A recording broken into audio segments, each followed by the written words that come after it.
हन्ताणं नमो सिद्धाणं नमो आयर्याणं नमो वज्रायाणं नमो लोये सवसाहुणम्। मंगलम भगवान वीरो मंगलम गौतमो गणी मंगलम कुंद कुंदाद्यो जैन धर्मोस्तु मंगलम। सर्वमंगल मांगल्यम सर्वकल्याणिकारकम् प्रधानं सर्वधर्माणां जैनं जयतु शासनम्।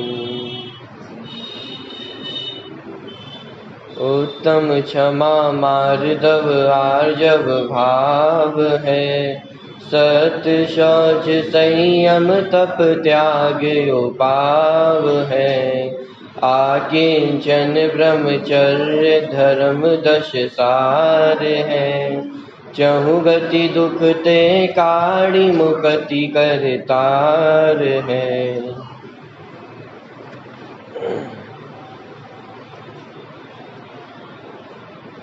10 लक्षण पर्व के अंतर्गत आज दूसरा दिन उत्तम मार्दव धर्म का दिन। उत्तम क्षमा मार्दव आर्जव भाव है, सत्य शौच संयम तप त्याग उपाव है। माने उत्तम क्षमा मार्दव आर्जव शुचिता ये आत्मा का स्वभाव है, ये आत्मा के भाव है। यानी ये तो भाषागत मजबूरी है कि क्रोध का अभाव क्षमा कहना पड़ता है, वास्तव में तो उल्टा है कि आत्मा का स्वभाव कैसा है कि आत्मा का स्वभाव तो क्षमा स्वभावी है, लेकिन वो क्षमा स्वभाव रूप से परिणमित नहीं होती है, उसका नाम क्रोध है। जैसे अज्ञान किसका नाम कि ज्ञान के अभाव का नाम अज्ञान है, अज्ञान के अभाव का नाम ज्ञान, ऐसा कहा जाता है क्या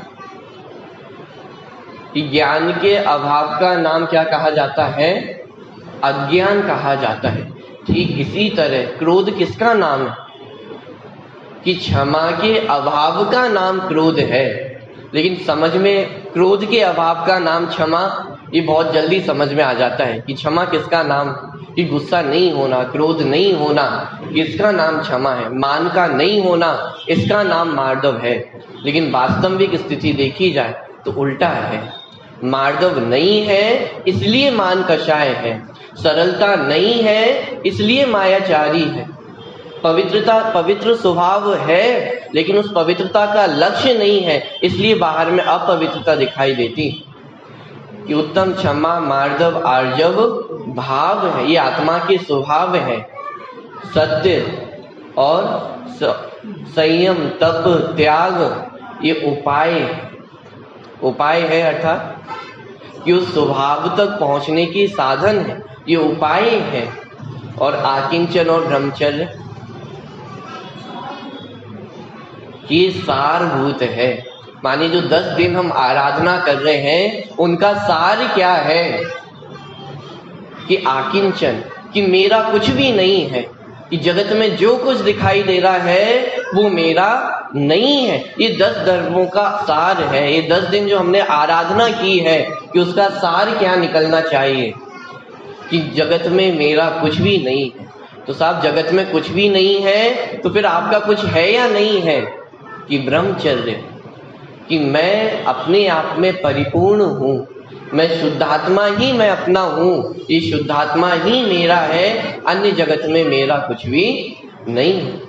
आकिंचन ब्रह्मचर्य धर्म 10 सार है। और ये कैसे है 10 धर्म कि चहु गति दुखते काढ़ी मुक्ति करतार है, कि चारों गतियों के दुख से छुड़ा करके क्या करने वाले हैं कि मुक्ति को करने वाले हैं। जिस सुख के पीछे हम दिन रात भागते हैं उस सुख का साधन ये 10 धर्मों के माध्यम से हमें प्राप्त हो सकता है। जिस सुख के लिए हम व्यापार करते हैं, जिस सुख के लिए हम भोजन करते हैं, जिस सुख के लिए हम सोते हैं, जिस सुख के लिए हम उठते हैं, लेकिन वास्तव में उन सारे कार्य करने पर भी सुख की प्राप्ति होती है क्या? कि सुख के पीछे तो भागते हैं लेकिन वो सुख की प्राप्ति नहीं होती है। तो वो सुख देने वाला यदि कोई है तो ये 10 धर्म है। मानिए 10 धर्म चाहो चारों गतियों के दुखों से छुड़ा करके, ये कितने दुख हैं चारों गतियों में, ये पहली ढाल हम सबने पढ़ी, वो सारा वर्णन हमें पता है कि वास्तव में दुख किस बात का है, कि पर पदार्थों में एकत्व ममत्व है, पर पदार्थों में कर्तृत्व भोक्तृत्व है, कि इसका दुख है। ये 10 धर्म हमें आत्मा में एकत्व ममत्व करना सिखाते हैं, आत्मा में कर्तृत्व भोक्तृत्व करना सिखाते हैं। वास्तव में एकत्व ममत्व बुरा नहीं है, लेकिन जब वो एकत्व ममत्व पर में होता है तो वो दुख का कारण होता है, और जब वही एकत्व ममत्व अपने में होता है तो वह अनंत सुख का कारण बनता है। तो ये 10 धर्म, ये 10 धर्मों के माध्यम से आत्म आराधना की जाती है। आत्म आराधना अर्थात कि अपने में एकत्व ममत्व होता है, अपने में कर्तृत्व भोक्तृत्व होता है, और जब ऐसी दशा होती है तो चारों गतियों से छूट करके, चारों गतियों के दुखों का अभाव होकर के वो सिद्ध दशा की प्राप्ति होती है। तो इस प्रकार ये 10 धर्म है। आज दूसरे नंबर का जो पर्व है उत्तम मार्दव धर्म। कल हमने चर्चा की थी कि वास्तव में तो ये 10 धर्मों में क्रम नहीं है, ऐसा नहीं है कि पहले क्षमा होती है और फिर मार्दव होती है, लेकिन ये तो एक व्यवस्था है, एक क्रम है कि एक एक दिन हम एक एक पर्व की आराधना, एक एक धर्म की आराधना करते हैं। कषायों में भी हम देखेंगे तो क्रोध का नंबर पहले आता है और मान का नंबर दूसरा आता है। ऐसे ही 10 धर्मों में जब हम देखते हैं तो उत्तम क्षमा वो पहला नंबर आता है और उत्तम मार्दव ये दूसरा नंबर आता है। कि ऐसा क्यों है कि पहले उत्तम क्षमा की आराधना, पहले उत्तम मार्दव की आराधना कर लेते, फिर उत्तम क्षमा की चर्चा कर लेते, पहले मान कषाय को रख देते, फिर क्रोध कषाय को रख देते, कि पहले क्रोध कषाय को क्यों रखा और फिर मान कषाय को क्यों रखा? कि दोनों कषायों के नेचर में अंतर है। क्रोध कषाय का नेचर कैसा है कि वो दूसरों को दूर भगाना चाहता है, नष्ट करना चाहता है, विनाश करना चाहता है। माने वो यही नहीं चाहता है कि कोई मेरे पास रहे, जो मुझे नुकसान देने वाले उन सबको दूर भगाना चाहता है। ये क्रोधी व्यक्ति की प्रवृत्ति होती है, क्रोध कषाय का नेचर है। माने विनाश करना, ये दूर भगाना, ये क्रोध का नेचर है। और मान कषाय का नेचर, ध्यान देना, यद्यपि दोनों ही कषाय द्वेष रूप कषाय कही गई है। 4 कषाय है, क्रोध, मान, माया और लोभ। उसमें क्रोध और मान ये द्वेष रूप कषाय है, और मायाचारी और लोभ ये राग रूप कषाय है। लेकिन फिर भी मान कषाय का नेचर कैसा है कि क्रोध में तो दूर भगाना चाहता है, कोई मेरे पास ना आए, कोई मेरे नजदीक ना आए। लेकिन मान में वो भीड़ चाहता है कि लोग मेरे आसपास रहें, लेकिन शर्त इतनी है कि मुझसे नीचे रहें, मुझ तक ना पहुंचे। भीड़ तो चाहता है, लेकिन वो भीड़ कैसी चाहता है कि वो मुझसे नीचे रहे। माने अपने आप को बड़ा मानता है और सामने वाले को छोटा मानता है। तो देखने में ऐसा लगता है कि वो क्रोध कषाय बहुत खतरनाक कषाय है, दूसरों को भगाने की प्रवृत्ति है, सर्वनाश की प्रवृत्ति है। और मान कषाय ऊपर से देखने में ऐसा लगता है कि ये थोड़ी कमजोर कषाय है या थोड़ी मंद कषाय है, कि उसमें दूसरों को भगाने की प्रवृत्ति नहीं है, उसमें भीड़ इकट्ठा करने की प्रवृत्ति है। तो ये कारण है कि जिस वजह से वो क्रोध को पहला नंबर दिया गया है और मान को दूसरा नंबर। लेकिन इसका मतलब ये नहीं है कि मान कषाय कुछ कम खतरनाक है। रावण की कथा हम सभी पढ़ते हैं, रामायण हम सभी ने पढ़ी है, अपने आप पद्म पुराण ग्रंथ, कि रावण नरक में गया है हम सबको पता है। लेकिन वो रावण के नरक जाने का कारण क्या है? जब सीता का अपहरण किया था, कुशील किया था, इसलिए नरक में गया है ना। लेकिन थोड़ा सा विचार करके देखें कि हम बात करते हैं कि आज के ज़माने में राम जैसा कोई नहीं मिलता है, लेकिन विचार करके देखें कि रावण जैसा घर भी क्या आज कहीं मिलेगा? कि वो रावण के घर में वो पराई स्त्री इतने महीनों तक रही वहां पर, लेकिन उस रावण ने एक बार भी वो सीता जी को स्पर्श नहीं किया, उनके शील पे आंच नहीं आई। अग्नि परीक्षा से वो सिद्ध भी हुआ, साबित भी हुआ कि आज ऐसा कौन सा घर होगा कि जहां पराई माँ बहन 6 महीने तक रह जाए और उनके शील पे कोई दोष ना आए। तो फिर रावण नरक क्यों गया? ऐसा क्या किया था रावण ने कि उसको नरक की प्राप्ति हुई? यदि आपने ग्रंथ पढ़ा हो, कथा यदि ख्याल में हो, तो रावण ने नक्की कर लिया था, निश्चय कर लिया था कि मैं राम को सीता जी वापस लौटा दूंगा। कि बहुत भले जीव है राम, और सीता जी भी इतनी पवित्र है कि उन्होंने अपने शील से भ्रष्ट, अपने शील से डगमगाई नहीं है, तो इसलिए मैं उनको वापस लौटा दूंगा। ये सुनकर कि उनकी पत्नी भी बहुत खुश हुई कि चलो ये छुटकारा तो मिला। लेकिन जब मंदोदरी ने कहा कि ये खबर मैं राम तक पहुंचा देती हूँ कि आपने निर्णय कर लिया है कि सीता जी को मैं वापस करने वाला हूं, तो एकदम से वो रावण उसको रोक देता है कि नहीं, कि वो राम के पास नहीं जाओगी। क्यों? कि उस समय की बात है कि जब वो राम, जब युद्ध चल रहा था तो उस समय वो इंद्रजीत और कुंभकर्ण को कैद कर लिया गया था, बंदी बना लिया गया था। तो रावण ने कहा कि यदि मैं अभी सीता जी को वापस करूंगा तो देखने में ऐसा लगेगा कि मैंने डर के सीता जी को वापस कर दिया है, लोक में मेरा अपवाद होगा, लोक में मेरी कीमता होगी कि अरे देखो रावण ने डर के वो सीता जी को वापस कर दिया है। कि सीता जी को वापस तो मैं करूंगा, लेकिन वो राम को जीतकर मैं उनको ससम्मान वापस करूंगा। वहां पे तो बहुत चर्चा की है कि जो सुग्रीव है उसकी मैं कुग्रीव कर दूंगा, माने अन्य लोगों को तो मैं थोड़ा नुकसान पहुंचाऊंगा, लेकिन वो राम को मैं ससम्मान सीता वापस कर दूंगा।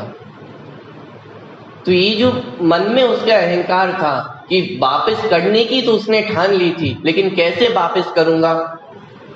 कि वो अपने नीचे करके वापस करूंगा। यदि ऐसे ही वापस कर दिया तो राम का नाम मुझसे ऊंचा हो जाएगा, लोग ये कहेंगे कि डर के वापस कर दिया है।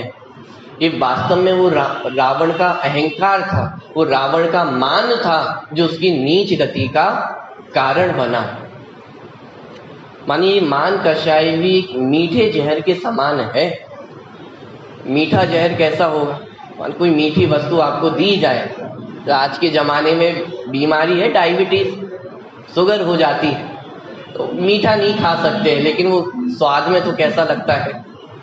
इच्छा तो बहुत होती है कि मीठा खाने को मिल जाए, लेकिन मान कषाय वो मीठा जहर है। ऊपर से देखने में ऐसा लगता है कि बहुत अच्छी है, लेकिन वो जहर का काम करने वाली है, अपने अनंत भवों को बढ़ाने वाली वो कषाय है। कि मान में व्यक्ति चाहता है कि लोग मुझसे नीचे दबकर, तो ये मान उत्पन्न कब होता है? कि छोटे बड़े की भावना ही मान का आधार है। कि मान कब उत्पन्न होता है? कि जब छोटे बड़े की भावना होती है कि मैं बड़ा हूं और बाकी सब कैसे हैं कि मुझसे छोटे हैं, तो मान पैदा होता है। मान वाला व्यक्ति ये चाहता है कि मेरे पास भीड़ तो बनी रहे, लेकिन मुझसे थोड़ी नीचे बनी रहे। मेरे पास लोग तो इकट्ठे होकर रहे, लेकिन कोई मेरी बराबरी ना कर सके। मार्दव धर्म का अर्थ होता है कोमलता होना, मृदुता होना, और ये मान कषाय में वो कोमलता नहीं होती, कठोरता होती है। कठोर वस्तु होती है तो वो टूट जाती है। रबर बैंड होती है, उसको अपन खींचते चले जाओ, खींचती चली जाती है, उसमें कोमलता है। लेकिन कोई कठोर वस्तु हो तो टूट जाती है। ऐसे ही आत्मा का स्वभाव कैसा है? कि आत्मा का स्वभाव कोमलपना है, माने आत्मा के स्वभाव में कोमलता है, वहां कठोरता नहीं है। ये चारों कषाय आत्मा में कठोरता उत्पन्न करती हैं। कषाय, जो क्रोध कषाय है वो भी आत्मा में कठोरता उत्पन्न करती है। मान कषाय कठोरता उत्पन्न करती है। मायाचारी, लोभ, ये सब आत्मा में कठोरता उत्पन्न करने वाली कषाय है। कि मान कषाय में जीव कठोर हो जाता है, उसकी जो कोमलता है, सरलता है, वो उसकी खत्म हो जाती है। लेकिन वास्तव में आत्मा का स्वभाव कैसा है कि वो कोमल रहना, कोमलता वो आत्मा का स्वभाव है। और जब उस कोमलता का घात होता है तो उसका नाम क्या है? मान कषाय कहा जाता है। लेकिन आज समस्या ये है, क्या हम मान को बुरा मानते भी हैं? कि जगत में भी हम ऐसा कहते हैं कि मान करना तो चलो ठीक है, नहीं करना चाहिए, लेकिन स्वाभिमान तो होना चाहिए ना। यदि स्वाभिमान नहीं होगा तो फिर तो कोई भी आके हमसे कुछ भी कह जाएगा, हमारा कुछ भी बिगाड़ कर जाएगा। तो मान ना हो लेकिन स्वाभिमान तो होना चाहिए। आजकल तो मान का भी आदान प्रदान होता है, सम्मान पत्र दिए जाते हैं, मान पत्र दिए जाते हैं। क्या आज तक किसी को क्रोध पत्र दिया गया है? लोभ पत्र दिया गया है? कि किसी को भी ये पत्र नहीं दिए गए। तो फिर मान कषाय का पत्र क्यों दिया जाता है? क्यों मान के भी दो भेद कर दिए हैं कि एक सम्मान होता है और एक अपमान होता है। माने एक बुरा मान है और एक अच्छा मान है। यही तो अर्थ हुआ ना सम्मान का, कि सत्व प्लस मान, माने एक अच्छा मान होता है। माने वो कषाय अभी हमें कषाय लगती कहाँ है? वो कषाय अभी हमें जहर लगती कहाँ है? अभी तो ऐसा लगता है कि किसी ने यदि मेरा सम्मान कर दिया तो मुझ में कुछ बढ़ गया है, मैं कुछ बड़ा हो गया हूँ। लेकिन विचार करके देखें कि वो सम्मान भी क्या है? क्यों मान कषाय का ही तो आदान प्रदान है। कि कोई कहेगा कि वो सम्मान हमने थोड़ी ना किया है, वो तो सामने आपने दिया है। कि अरे भाई, यदि सामने वाले व्यक्ति ने सम्मान दिया है तो सम्मान को लेने का कार्य किसने किया है? कि सम्मान को लेने का कार्य तो वो स्वयं ने ही किया है। कि विचार करने योग्य बातें हैं। क्यों कषाय अभी हमें कषाय लगती है क्या? सब घर में रहते हैं तो थोड़ा गुस्सा तो करना ही पड़ता है, थोड़ी क्रोध तो करना ही पड़ता है। यदि खुली छूट दे दे तो घर गृहस्थी चल नहीं सकती है। इसका मतलब वो अभी हमें क्रोध उपादेय लगता है, वो मान अभी उपादेय लगता है। कोई जगत में ऐसा भोला भाला व्यक्ति हो ना, कोई सरल सा व्यक्ति हो, तो उसको क्या कहते हैं कि अरे थोड़ा तेज बनो, ऐसे सरल बने रहोगे तो दुनिया खा जाएगी, दुनिया बेवकूफ बना के चली जाएगी। आज का समय इतना सरल बन के रहने का नहीं है। माने कोई व्यक्ति सरल हो, सहज स्वभाव से सरल हो, तो उसको भी हम क्या उपदेश देते हैं कि थोड़े तेज बनो। तो तेज बनो का अर्थ क्या है? कि थोड़ी मायाचारी करना सीखो। माने अभी आश्चर्य तो ये है कि वो कषाय कषाय लगती नहीं है, वो कषाय दुख का कारण है। ये तो दूर की बात, अभी तो उल्टा ऐसा लगता है कि वो कषायों से हम सुखी होते हैं। यदि मैं गुस्सा ना करूं तो बच्चे हमारी बात मानते ही नहीं है। स्वाभिमान ना हो तो जगत में कोई हमें पूछेगा ही नहीं। मायाचारी ना हो तो व्यापार चल सकता है क्या? कि थोड़ा तो मायाचारी करनी पड़ती है ना। कि अभी तो उल्टा हमें ऐसा लगता है कि ये कषाय सुख के कारण है, इनसे मैं सुखी हो सकता हूं।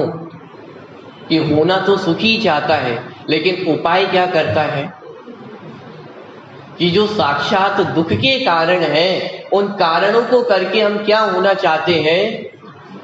सुखी होना चाहते हैं। कि कितने उपाय किए जाएं कि सुखी हो जाएंगे, कितना क्रोध किया जाए, कितना मान किया जाए, कितनी मायाचारी की जाए कि वो सुखी हो जाएंगे। कि अरे अनादि काल से तो करते आ रहे हैं। क्रोध, मान, माया, लोभ, एक कषाय अनादि काल से यही तो करते हुए आए हैं। और आज तक कितनी बार हमें सुख की प्राप्ति हो गई है। विचार करके देखें, अनादि काल से वो एक ही कार्य बार बार बार बार करते हुए आ रहे हैं, लेकिन फिर भी हर बार वो दुख की ही प्राप्ति होती है। लेकिन फिर भी हमारा अगला प्रयास किसके लिए होता है? कि पुनः उन पंचेंद्रिय विषयों में हम रमते हैं, पुनः उन कषायों को करने में हम तत्पर हो जाते हैं। माने एक क्षण भी हमने रुककर ये विचार नहीं किया है कि मैं अनादि काल से दुखी हो रहा हूं, तो उस दुख का कारण क्या है, मैं क्यों दुखी हो रहा हूं, आज मेरी ऐसी कौन सी कमी रह गई है मेरे प्रयासों में कि मैं दुखी हो रहा हूं। विचार करके देख कि साहब पुरुषार्थ तो बहुत किया है, पुरुषार्थ में कमी नहीं है, व्रत भी करते हैं, संयम का पालन भी करते हैं, मंदिर भी आते हैं, सारी क्रियाएं करते हैं, लेकिन फिर भी वो धर्म की प्राप्ति क्यों नहीं होती है, वो सुख की प्राप्ति क्यों नहीं होती है। जैसे तेल प्राप्त करना हो और कोई व्यक्ति हो वो रेत को पेलता चला जाए, तो उसे कब तेल की प्राप्ति हो जाएगी कि अरे बहुत मेहनत करता है, दिन रात मेहनत करता है, 24 घंटे वो दिन रात वो रेत को पेलने में लगा हुआ है, हमें देखते देखते कम से कम 50 वर्ष हो गए हैं, ना खाने की सुध रहती है, ना पीने की सुध रहती है, एक कार्य, बस एक लग्न से एक कार्य करता है, तो तेल प्राप्त करना चाहता है और तेल प्राप्त करने के लिए वो रेत को पेलता है। बोलो कब उसको उस तेल की प्राप्ति होगी? तो उसकी मेहनत की कोई कीमत नहीं, उसके पुरुषार्थ की कोई कीमत नहीं। इतना दिन रात लगा रहता है, आप में से कोई लगा रहता हो इतना बताओ, किसी ने इतना पुरुषार्थ किया हो बताओ। कि बात पुरुषार्थ की नहीं है, बात सम्यक पुरुषार्थ की है कि जहां पुरुषार्थ करना चाहिए था वहां पुरुषार्थ किया या नहीं किया। कि वो तेल की प्राप्ति तो तिल में से हो सकती थी, लेकिन वो तिल का पुरुषार्थ तो नहीं किया, लेकिन गलत जगह जितना भी पुरुषार्थ किया वो सम्यक पुरुषार्थ था या विपरीत पुरुषार्थ था। कि ऐसे ही कि हाँ आपकी बात मानी कि आपने बहुत मेहनत की है, सुखी होने के लिए बहुत प्रयास करते हैं, घर परिवार चलाते हैं, व्यापार करते हैं, दिन रात एक कर देते हैं, लेकिन क्या ये सुखी होने के लिए सच्चा पुरुषार्थ था? क्या एक बार रुक के हमने विचार किया कि क्या ये सम्यक पुरुषार्थ है, क्या ये सच्चा पुरुषार्थ है? सुखी होने के लिए जो मैं प्रयास कर रहा हूं वो सम्यक पुरुषार्थ है या विपरीत पुरुषार्थ है? उसका रिजल्ट क्या मिलने वाला है? जगत में कहा जाता है ना कि कोई मूर्ख व्यक्ति भी हो लेकिन वो भी बिना प्रयोजन के, माने उससे क्या फल मिलने वाला है उसको सोचे बिना आगे नहीं बढ़ता है। तो हमने विचार किया या नहीं किया कि जो मैं कार्य कर रहा हूं उससे सुख की प्राप्ति होगी या दुख की प्राप्ति? कि मान कषाई दुख का कारण है, ये सुख का कारण नहीं है। जिन पदार्थों के आधार से हम मान करते हैं वो मान करके हम सुखी होने वाले हैं या दुखी होने वाले हैं, निर्णय किया या नहीं? मान कब उत्पन्न होता है? कि जब तुलना की जाती है कि कोई छोटा है और कोई बड़ा है। अब वो तुलना भी कहां, अंदर में तुलना करे तो कल्याण हो जाए, लेकिन समस्या ये है कि वो तुलना अपनी बाहर से करता है, बाहर के पदार्थों से तुलना करता है कि मैं बड़ा कब कहलाऊंगा, कि जितने ज्यादा रुपए पैसे होंगे उतना मैं बड़ा कहलाऊंगा, जितने कम पैसे होंगे उतना मैं छोटा कहलाऊंगा, जितना ज्ञान मुझे अधिक होगा वो जगत में मेरा सम्मान उतना अधिक होगा, उतना ज्ञानी मुझे समझा जाएगा, और जितना कम ज्ञान होगा उतना मैं अज्ञानी। तुलना हमारी कहां से, किससे है? क्यों? पर पदार्थों से हमारी तुलना है। मैं छोटा हूं, मैं बड़ा हूं, इस बात का विचार हम कहां से करते हैं, इस बात का कंपैरिजन हम कहां से करते हैं? तो उसका आधार पर होता है। यदि उसका आधार स्व हो जाए कि साहब मैंने अनादि काल से इतनी कषाय करते हुआ आया हूं और वर्तमान में भी मेरी इतनी कषाय चल रही है, उन कषायों में कुछ कमी आई है या नहीं आई है, इस बात का विचार हो तो कल्याण हो जाए। लेकिन तुलना भी कहां से होती है कि मैं बड़ा हूं या छोटा हूं, कि उसकी तुलना हम बाहर से करते हैं। और जब बाहर से तुलना करते हैं तो विचार करके देखें कि जिन चीजों के आधार से हम तुलना कर रहे हैं वो कितनी देर की है। कि जितनी देर का पुण्य का उदय है वो तब तक वो बाहर वो चीजें टिकी हुई है, जब पुण्य का उदय चला जाएगा तो बाहर की चीजें भी चले जाएं। जिस आधार से हम मान कषाय करते हैं वो मान का आधार जो वस्तु है वो टिकने वाली है क्या? चलो यदि वो सदा काल आपके पास रहे, आपके पास टिके, तो भी एक बात को ये मान ले कि चलो मान करना ठीक है। क्यों? क्योंकि ये आपकी परमानेंट वस्तु है, ये आपसे जाने वाली नहीं है। कि जगत में ऐसे लोग हैं जिनको ये प्राप्त होने वाली नहीं है, और आपके पास कोई ऐसी वस्तु है जो कभी जाने वाली नहीं है, उसके आधार से आप मान कर रहे हो तो भी ये बात समझ में आती है।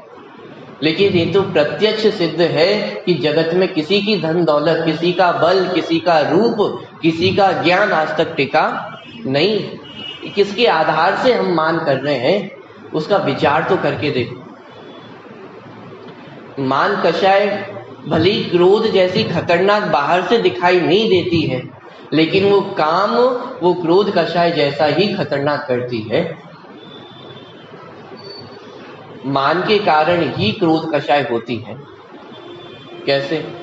मान कब उत्पन्न होता है? जब पर पदार्थों में एकत्व होता है, जब पर पदार्थों में कर्तृत्व होता है तो वो मान पैदा होता है। और जब पर पदार्थों में कर्तृत्व होता है तो एक अहंकार भर जाता है कि मैं करने वाला हूं। जब मैं सब कुछ करने वाला हूं और मेरा कोई अपमान कर दे तो गुस्सा आता है, क्रोध होता है। जैसे कभी कभी होता है, ऐसा नहीं कि किसी और की बात चल रही है, ये अपनी बात चल रही है। ये आप और हमारे जीवन में मान कषाय होती है। कभी कभी ऐसा होता है कि कोई कमाने वाला व्यक्ति हो परिवार में, तो एक मान बैठ जाता है या एक अहंकार हो जाता है कि मैं कमाने वाला हूं, मैं घर परिवार चलाने वाला हूं। जैसे कोई सर्विस में हो, तो इकलौता बेटा हो और वो सर्विस में हो, तो एक घर को चलाने वाला कौन है? वो बेटा ही है, उसके आधार से ही वो घर गृहस्थी चल रही है। तो एक बार को मन में बैठ जाता है कि मैं ही करने वाला हूँ, कि वो अहंकार आ जाता है कि यदि मैं ना हूं तो ये घर गृहस्थी कैसे चल सकती है।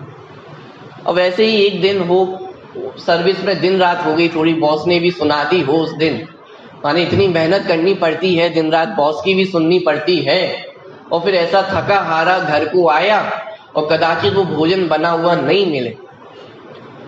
क्या होता है कि दिन रात मैं मेहनत करता हूँ, सुबह से शाम तक लगा रहता हूँ, बॉस की सुननी पड़ती है। क्या आपको तो पता नहीं है, घर में रहते हो, आपको क्या पता है? होता है या नहीं होता है? वो एक अहंकार हमारे मन में आ जाता है या नहीं आ जाता है कि मैं दिन रात लगा रहता हूँ और किसी को मेरी परवाह नहीं। बोलो, ये भावना हमारे अंदर कभी ना कभी जीवन में आती है या नहीं आती है कि किसके लिए लगा हूं मैं? दिन रात जिनके लिए लगा हूं उन्हीं को मेरी परवाह नहीं है। ये कौन सी कषाय बोल रही है? ये वो मान कषाय बोल रही है। मान कषाय दूसरों के गुणों को नहीं देखने देती और अपने अवगुणों को नहीं देखने देती। माने जब मान कषाय होती है तो मान कषाय इतनी हावी हो जाती है, वो अहंकार इतना हावी हो जाता है कि सामने वाले की क्या परिस्थितियां रही हैं, सामने वाले की क्या मजबूरियां रही हैं, अथवा सामने वाले में क्या गुण है, क्या अवगुण है, उनका विचार ही नहीं रहता है। वो अहंकार के चक्कर में इतना तीव्र क्रोध आ जाता है कि अपने माता पिता से ही कदाचित वो तेज भाषा में बात हो जाती है, अपशब्द हो जाते हैं। लेकिन फिर बाद में पछतावा होता है कि अरे ऐसा नहीं बोलना चाहिए था। वो जब क्रोध कषाय वो थोड़ी कम मंद होती है तब वो ख्याल में आता है कि अरे ये मैंने क्या कर दिया। लेकिन वो जब अहंकार तीव्र होता है, वो क्रोध कषाय तीव्र होती है, तो उस समय क्या होता है? वो सामने वाले के गुण दिखाई नहीं देते, सामने वाले में क्या अच्छा है वो दिखाई नहीं देता है, और मुझ में क्या कमी है वो भी दिखाई नहीं देता है। और सामने वाला यदि कोई हम में कमी दिखाए तो उसमें क्रोधी होता है, अरे कैसी बातें कर रहे हो, तुम्हें क्या पता है मैं कैसा हूं, कि बड़े आए मुझे समझाने वाले। होता है या नहीं होता? ये अपने जीवन की बातें हैं। ये मान कषाय बोलती है कि अरे बहुत देखे हैं समझाने वाले, कि मैं सब जानता हूं, सब देखा है मैंने, ये बाल ऐसे ही सफेद नहीं हुए, बोलते हैं या नहीं बोलते। माने दूसरे की बात भी सही हो सकती है, दूसरे में भी कुछ गुण हो सकते हैं, वो मान कषाय आपको देखने नहीं देती है। क्योंकि मान कषाय का एक ही नियम है कि वो अपने आप को ऊपर रखती है और बाकी सारे लोगों को नीचे रखती है। कि मान किन किन वस्तुओं का होता है? शरीर में यदि सुंदरता हो तो उसका मान हो जाता है, ज्ञान हो तो उसका मान होता है, कुल का मान हो जाता है, जाति का मान हो जाता है। 8 प्रकार के मदों की चर्चा जिनवाणी में की गई है। तो यदि कोई व्यक्ति ज्ञान में अच्छा हो तो उसे ज्ञान मद होगा, कोई रूप में अच्छा हो तो उसे रूप मद होगा, कोई बलवान हो तो उसे अपने बल का मद हो जाएगा, किसी का कुल अच्छा हो, किसी की जाति अच्छी हो तो उसको उस बात का मद हो जाएगा। लेकिन कोई एक ऐसा व्यक्ति है दुर्भाग्य से कि ना उसका रूप अच्छा है, माने एकदम काला कलूटा है, सुंदर शरीर नहीं है, शरीर भी एकदम कमजोर है, ज्ञान भी बिल्कुल पढ़ा लिखा नहीं है, अनपढ़ है, जाति और कुल भी कोई अच्छी नहीं है, माने सारी तरह से वो बेचारा ऐसा व्यक्ति है, एकदम गरीब है, माने कोई उसमें गुण देखना जाए तो देखने को ना मिले। तो ऐसा व्यक्ति वो मार्दव धर्म का धारी होगा या नहीं होगा?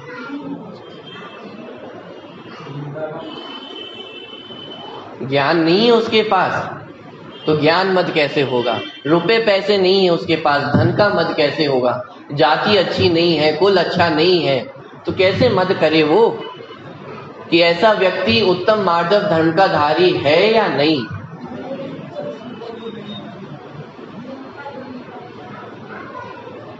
कि प्रश्न खड़ा क्यों होता है कि इसका कारण ये है कि मान कषाय और उत्तम मार्दव धर्म ये दोनों आत्मा की पर्याय हैं, ये पुद्गल की पर्याय नहीं है।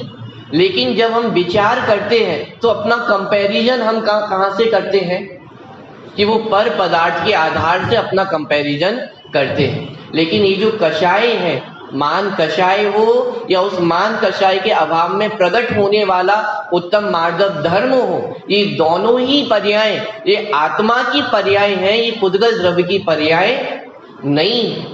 यदि बाहर से कंपैरिजन करके हम देखेंगे तो बाहर में यदि किसी के पास रुपए पैसा नहीं होगा तो वो तो हमें ऐसा दिखाई देगा कि वो बेचारा कहाँ मान करता है, वो तो बेचारा है, 2 वक्त की रोटी भी खाने को नहीं मिलती है, तो उसको हम मानी कैसे कह दें कि अरे यदि रुपए पैसे होना और उसके आधार से मान होना, और ये मान यदि उत्तम मार्दव धर्म का विरोधी है तो रुपए पैसे नहीं होने पर जो दीनता होती है वो भी उत्तम मार्दव धर्म का विरोधी ही। ये भी मान कषाय का एक रूप है। जैसे टायर होता है ना, टायर में हवा भर दी जाए तो फूल जाता है और हवा निकाल दी जाए तो पिचक जाता है। दोनों ही परिस्थिति में वो सहज नहीं रहता। ऐसे ही पुण्य का उदय हो, अनुकूल सामग्रियां मिल जाए तो व्यक्ति फूल जाता है, प्रसन्न हो जाता है, अहंकार धारण कर बैठता है कि मुझसे अच्छा तो इस जगत में और कोई भी नहीं है। लेकिन पाप का उदय हो कदाचित, उस बाहर में अनुकूलताएं ना हो तो जैसे टायर पिचक जाता है ऐसे वो भी पिचक जाता है, वो दीन अवस्था को प्राप्त हो जाता है।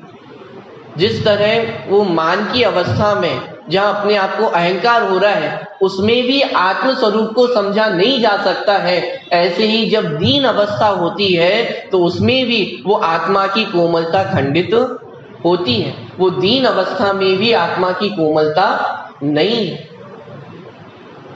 कि वो दीनता भी वो मान का ही एक रूप है। माने किसी के पास बाहर में कुछ भी ना हो तो भी वो मान हो सकता है। माने मान का आधार बाह्य वस्तु हो ही हो ये आवश्यक नहीं है। बाहर में कुछ भी ना हो लेकिन फिर भी वह मानी हो सकता है। अब इसी का उल्टा करके देखें कि बाहर में सब कुछ हो लेकिन इसका मतलब ये जरूरी नहीं कि वो व्यक्ति मानी। थोड़ा सा पॉइंट बदल गया है। कि जिसके पास कुछ नहीं था वो तो मानी है, ये बात हमने समझी है, लेकिन ये जरूरी नहीं है कि जिसके पास सब कुछ हो कि वो मानी हो ही हो। कि जिसके पास अनाप शनाप रुपए पैसा हो तो वो जरूरी है कि मानी हो। कि भरत चक्रवर्ती कि 6 खंड के अधिपति थे, तो क्या ये आवश्यक नियम है कि जिसके पास 6 खंड का आधिपत्य हो कि वो मानी होना ही चाहिए? अरे उल्टा है। जैसा ज्ञान होता है कि जिसके पास ज्ञान अधिक हो, जो ज्ञानी हो, वो मानी नहीं होता है। वास्तव में मानी तो वह होता है जो अज्ञानी हो। कि जिसके पास ज्ञान अधिक हो, जो वास्तव में ज्ञानी हो, वो कभी मानी नहीं हो सकता है। कि विचार करके देखा जाए तो मान कषाय का संबंध अथवा मार्दव धर्म का संबंध बाहर के पदार्थों से है ही नहीं। माने बाहर में पदार्थ हो या ना हो, इससे मान का संबंध नहीं है। मैं बाहर के पदार्थों से अपने आप को बड़ा या छोटा मानता हूं, ये मान का आधार है। क्या बात कही है? बाहर में अनुकूलताएं हो अथवा ना हो, लेकिन उन अनुकूलताओं के होने से मैं बड़ा हो जाता हूं, ये जो मान्यता है ये मान का आधार है। और बाहर में प्रतिकूलताएं हो, रुपए पैसे ना हो, तो रुपए पैसे नहीं होने से मैं छोटा हो जाता हूं, इसका नाम दीनता है। ये भी मान का ही रूप है। कि दोनों ही परिस्थितियों में वो कोमलता नहीं, वो आत्मा की सरलता, वो स्वभावगत जो कोमलता होनी चाहिए, वो दोनों ही परिस्थितियों में नहीं होती। फिर एक प्रश्न खड़ा हो सकता है कि ज्ञानियों के जीवन में भी तो मान देखा जाता है। वो भरत चक्रवर्ती ने अपने भाई पे चक्र चला दिया था। वो बाहुबली के संबंध में भी सुनने में आता है कि उनको भी 1 वर्ष तक वो मान था। ये कैसा मान है? ये कौन सा मान है? कि जब हम यहाँ पे मार्दव धर्म की चर्चा कर रहे हैं तो उसके 3 स्तर हैं। 3 स्तर हैं, अर्थात क्यों कषायों के अभाव होने के, उत्तम मार्दव धर्म प्रकट होने के वो 3 अलग अलग स्तर हैं। एक स्टेप और आगे बढ़े तो वो 4 स्तर हैं। कि एक मार्दव धर्म प्रकट कब होता है? कि जब वो अनंतानुबंधी कषाय का अभाव होता है। जब अनंतानुबंधी मान का अभाव होता है तो वो उत्तम मार्दव धर्म प्रकट होता है। अप्रत्याख्यानावरण प्रत्याख्यानावरण मान के अभाव होने पर मार्दव धर्म पल्लवित तो होता है, और संजुलन कषाय के खत्म हो जाने पर वो मार्दव धर्म पूर्णता को प्राप्त होता है। ये 4 अलग अलग स्तर हैं। तो क्या 4 अलग अलग प्रकार का उत्तम मार्दव धर्म है? कि मार्दव धर्म तो एक ही है। वो आत्मा की कोमलता होना, वो धर्म एक ही है, लेकिन उसके प्रकट होने के स्तर, उसके पल्लवित होने के स्तर वो अलग अलग है। माने ज्ञानियों के जीवन में भी जो मान देखा जाता है वो वास्तव में अनंतानुबंधी जन्य मान नहीं है। उस जो मान उन्हें उत्पन्न होता है उसके प्रति उन्हें उपादेय बुद्धि नहीं है। बाल बोध में जब आचार्य उपाध्याय और साधु परमेष्ठी का सामान्य स्वरूप पढ़ते हैं तो वहां पे वो स्वरूप बताते हुए एक बात आती है कि मुख्य पने तो अपने स्वरूप में ही लीन रहते हैं और अशुभ का तो अंश ही नहीं, लेकिन जो कदाचित शुभ राग होता है वो शुभ राग उनके जीवन में होता है, लेकिन उसको भी हे मानते हैं। कैसा मानते हैं? हे मानते हैं। अब ऐसे ही यहाँ पे घटित करना कि ज्ञानियों के जीवन में भी जो क्रोध देखने में आता है, ज्ञानियों के जीवन में भी जो मान देखने में आता है, उस मान के प्रति उपाधि बुद्धि उसका अभाव हो गया है। इसका नाम है कि वो अनंतानुबंधी क्रोध मान माया का अभाव हो गया है। हमारे साथ उल्टा है, वो कषाय तो होती ही है, लेकिन उन कषायों के साथ उनमें उपाधि बुद्धि भी रहती है। ये कषाय करने योग्य है, ये नहीं करूंगा तो इनको किए बिना मेरा काम नहीं चल सकता है। लेकिन ज्ञानियों के जीवन में भी जो कमजोरी है चारित्र बुद्धि जन्य जो अस्थिरता है उसके कारण कषाय उनके जीवन में होती है, लेकिन उन कषायों को करने वाले भी नहीं होते। उन कषायों में उपाधि बुद्धि कि ये करने योग्य है, ये उपाधि बुद्धि उनके जीवन में नहीं होती है। इसलिए कहा जाता है कि वे भी कैसे हैं कि अरे जो मुनिराज हैं कि उनको चलते फिरते सिद्धों सा कहा है, वो कैसे है मुनिराज, वो चलते फिरते सिद्धों के समान। चौथे गुणस्थानवर्ती जो जीव है, जो सम्यक दृष्टि जीव है, उसे दृष्टि मुक्त की संज्ञा दी गई है, माने मुक्त हो गया है। कि कैसी बात कर रहे हो, अभी तो संसार में है, संसार में रहता है और आप कह रहे हो कि मुक्त हो गया है। कि अरे जो अनंत संसार का कारण था, ऐसा मिथ्यात्व अनंतानुबंधी कषाय कि अब उसका अभाव हो गया है, कि अब जो कषाय शेष बची हुई है उनमें इतनी सामर्थ्य नहीं है कि वो अनंत संसार तक इस जीव को रोक सके, इसलिए वो कैसा हो गया है। कि ये ज्ञानियों की विशेषता है, माने ज्ञान धारा और कर्म धारा वो दोनों उनके चलती हैं। कषाय भी उनके जीवन में दिखाई देंगी, लेकिन वास्तव में वे उन कषायों के कर्ता नहीं होते हैं। इस बात को समझना भी आवश्यक है। तो मान की जो मान कषाय है उसकी हमने कुछ चर्चा की है। माने मुख्य पने से यदि देखा जाए तो मान उत्पन्न क्यों होता है कि जब बाहर से कंपैरिजन करते हैं कि बाहर में यदि कोई वस्तु होगी उससे मैं बड़ा हो जाता हूं अथवा उससे मैं छोटा हो जाता हूं, तो मान कषाय उत्पन्न होती है। दूसरी बात, मान कषाय में व्यक्ति भगाना नहीं चाहता है, दूसरों को भगाना नहीं चाहता है, लेकिन ये चाहता है कि लोग मेरे पास आकर रहें। लेकिन कैसे रहें कि मुझसे नीचे रहें, मुझसे ऊपर ना बढ़े। मान कषाय इसलिए भी खतरनाक है क्योंकि क्रोध कषाय जब होती है तो क्रोध कषाय में भी यदि कोई आपके साथ खड़ा हुआ है तो 90% ये चांस है कि वो आपका हितैषी होगा। माने किसी व्यक्ति को पता है कि इन्हें बहुत क्रोध आता है, बहुत गुस्सा आता है, लेकिन फिर भी यदि वो आपके साथ खड़ा हुआ है, आपका मित्र है, तो 90% चांस तो ये है कि वो आपका सच्चा मित्र है, वो आपका हितैषी है।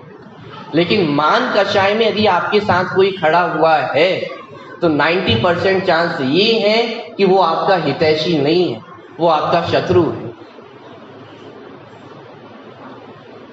क्यों? क्योंकि सामने आपका विकार स्पष्ट दिखाई दे रहा है, क्रोध करते हुए स्पष्ट दिखाई दे रहे हैं। जैसे होता है ना, बच्चे होते हैं, सब बच्चों का अपना अपना एक अलग अलग नेचर होता है।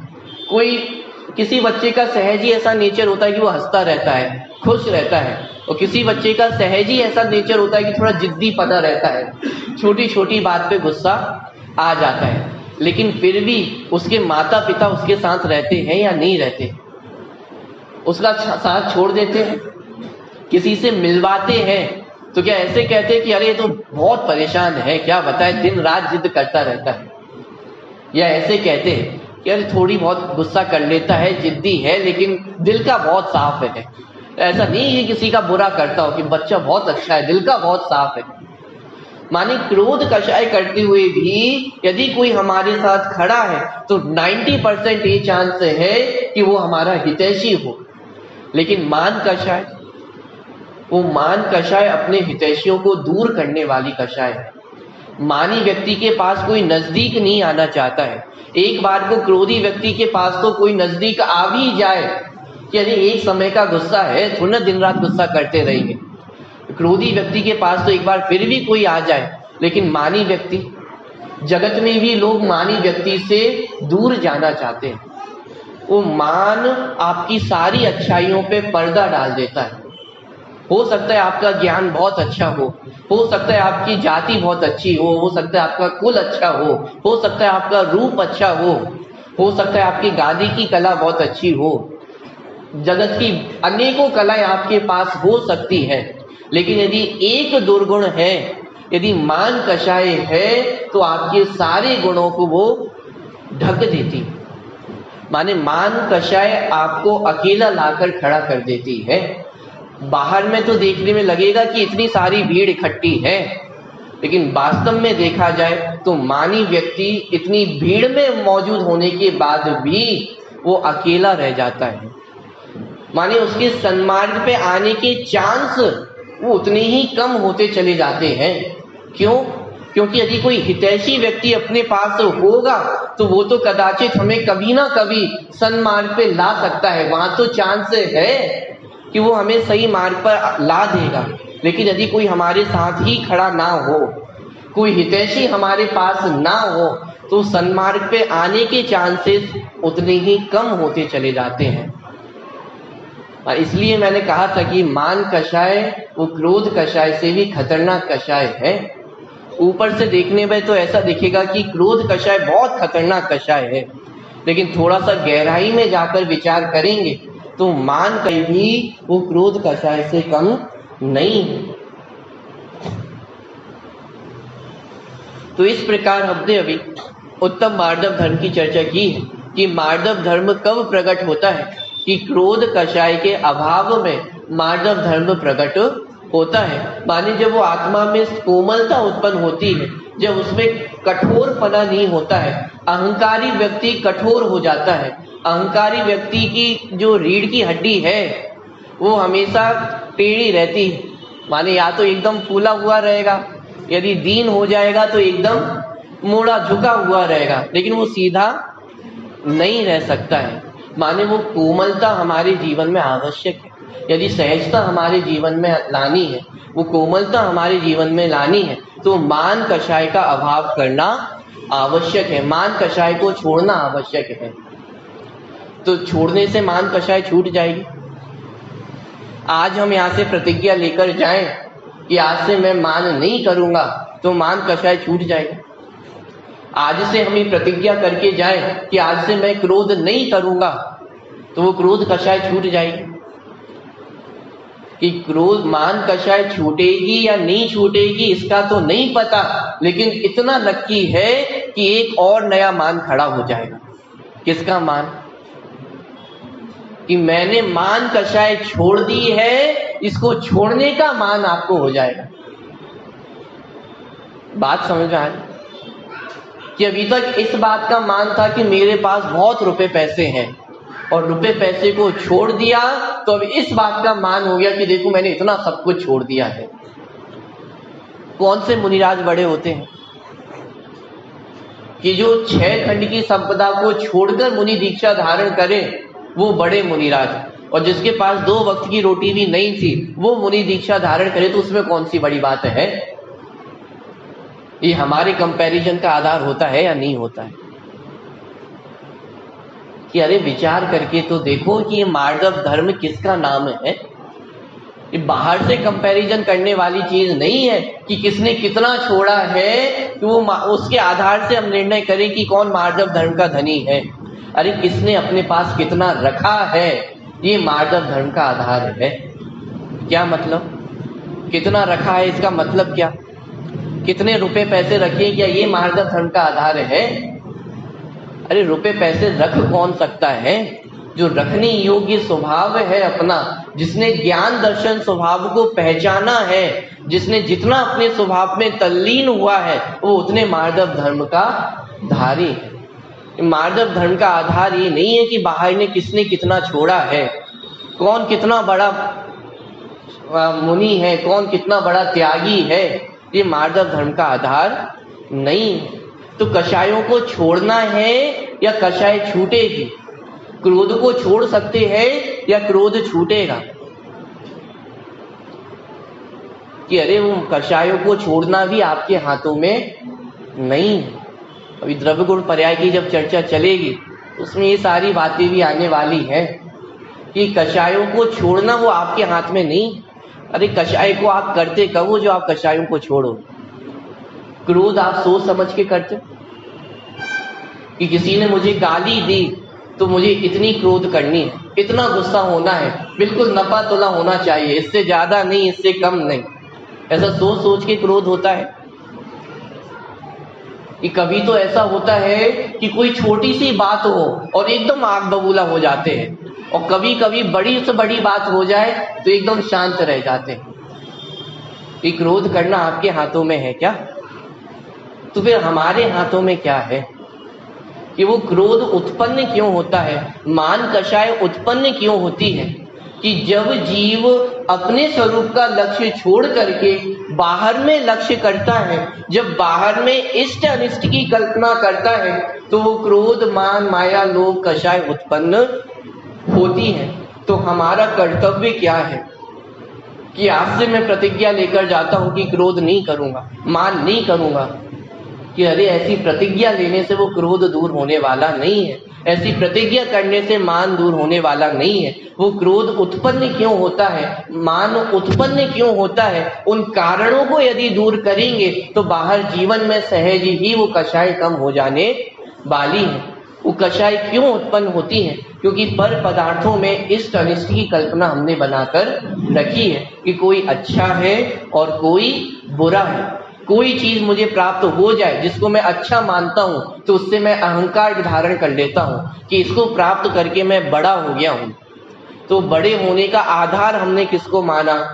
कि वो बाहर में जो वस्तु है कि उसको हमने अच्छा माना, इसलिए वो अहंकार हुआ, मान कषाय हुई। तो मान को दूर करने का उपाय क्या है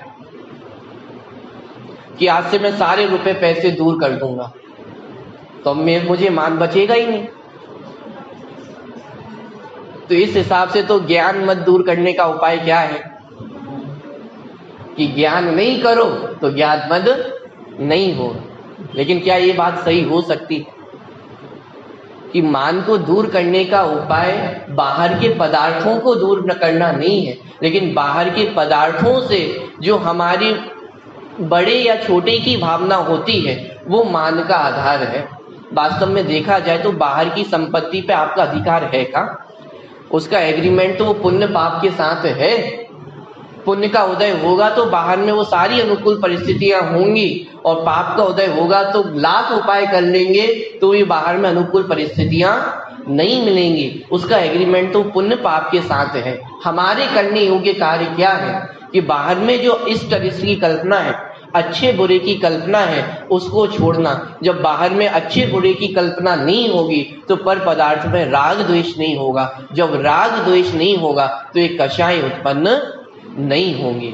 तो हमारा उत्तरदायित्व क्या है कि जो मेरा स्वभाव है, आत्मा का स्वभाव है, उसका लक्ष्य करे तो बाहर में कषाय अपने आप छूट जाती है, उन्हें छोड़ना नहीं पड़ेगा। तो इस तरह मान कषाय को छोड़ करके हम मार्दव स्वभावी आत्मा का आश्रय लें और शीघ्र ही सिद्ध दशा को प्राप्त करें। इसी मंगल भावना से अभी की बात को पूरी करते हैं।